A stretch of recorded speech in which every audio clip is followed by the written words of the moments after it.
আসসালামু আলাইকুম। আমি এখন বানাবো চিপস মাখানো। প্রথমে আমি 1 প্যাকেট চিপস নিয়ে নিলাম। চিপসটাকে হালকা ভেঙে নিলাম।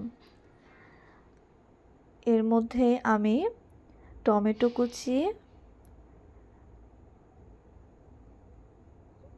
পেঁয়াজ কুচি, কাঁচামরিচ কুচি, শসা কুচি দিয়ে দিলাম এবং ভেজে রাখা ফ্রেঞ্চ ফ্রাই, চিকেন পপকর্ন দিয়ে দিলাম।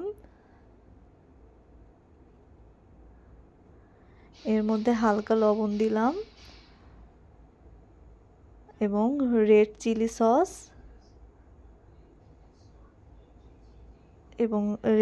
সস দিলাম, গ্রিন চিলি সস দিয়ে দিলাম।